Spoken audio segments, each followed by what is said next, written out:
Sir আর কি আছে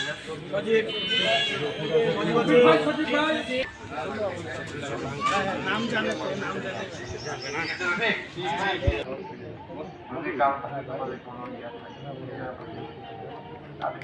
আর বিধান পরিষদ আর জনসন পরিষদ কথা যদি মামলা থাকে যদি ভূমিদস্য করে থাকে এখানে মামলা দিয়ে লড়তে হবে। ঠিক আছে বুঝাতে পারলাম? দুইটা সাইড আছে, এটা হলো দুটা সাইড। সেটা তুমি যদি জোর হয় মামলায় লড়তে হবে। তার জন্য আমি বিধান ভাই জমশেদ ভাইয়ের কথা বলছি এখানে। ওরা আবার ঠিক করে বিধান ভাই তো ঢাকাও প্র্যাকটিস করে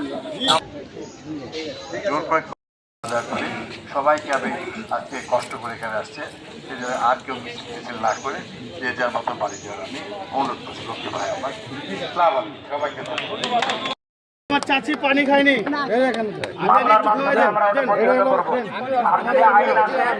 আমরা ওখানে সব হাতে হাতে নিয়ে নিন, নষ্ট করুন না, আবার লাগতে পারে ভাই।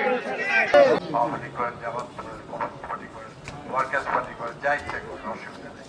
কিন্তু যারা ভূমিদস্যু সাহায্য এবং আগের সরকারের সময় থেকে এই মামলা আমি এখন আপনাদের অনুরোধ করব, যেহেতু আমি ভূমি মন্ত্রণালয়ের দায়িত্বে আছি, খাস যে জায়গাগুলি সেটা লিখিতভাবে আপনাদেরকে দীর্ঘদিন ধরে আপনারা বসবাস করছেন আর এটা একটা টেম্পারিং করা কোর্টে আজকে হলো আর 4 ঘন্টার মধ্যেই ভূমি উদ্ধার করতে যেতে হবে, তার মানে এখানে কোনো কিন্তু আছে।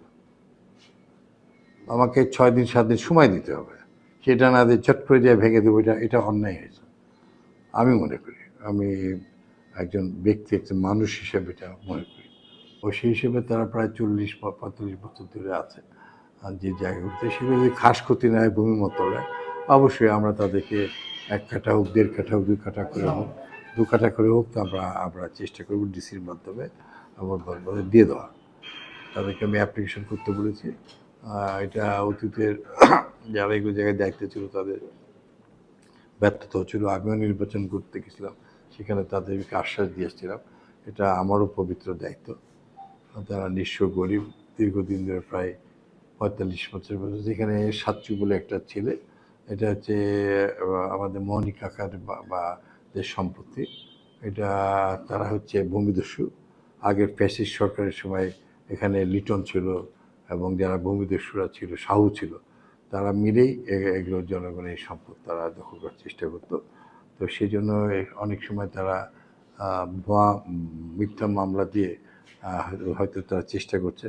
সেই জন্য তাদেরকে আমি বলছি, ভাই আমরাও কিছু পয়সাপাতি দেবো, তোমরা টাকা তুলে আইনটা যেটা অর্পিত সম্পত্তি সেটা কেউই মালিক হতে পারে না, যতই সাথে যতই যাই করুক না। বাপ মরে গেছে 70 বছর আগে মালিক, আর এই এসে বললেই হয়ে যাবে? তো সেটা আমরা আমাদের মন্ত্রণালয় থেকে আইনের দিতে দেবো। তাদেরকে লয়ার এখানে আমি মিজান ভাই, তারপর জমশেদ ভাই, এদের পরামর্শ নিয়ে ওখানে 2জন কাউসার আর জামাল আছে, আমি তাদেরকে নিয়ে এটা করে ব্যবস্থা নেওয়া। এবং আমরা যারা আছি আশপাশে, আমি তাদের এমপি, আমারও যত পার্টিসিপেশন থাকবে, টাকা দেবো, কেস কোর্টের মতো চলবে। আর যেগুলা ভূমি মন্ত্রণালয় সেগুলো আমরা অবশ্যই ভূমিহীনদের কাছে যেন যাই, সেটা আমাদের সকল প্রচেষ্টা থাকবে। আর এই বিষয়টার উপরে যে নিগৃহীত যে ঘটনা ঘটছে, যেটা আইন শৃঙ্খলা বাহিনীর সঙ্গে আমি বলছি, এটা স্থানীয়ভাবে বসে এটা যেন ঠিক করে নেয়। আইন শৃঙ্খলা বাহিনী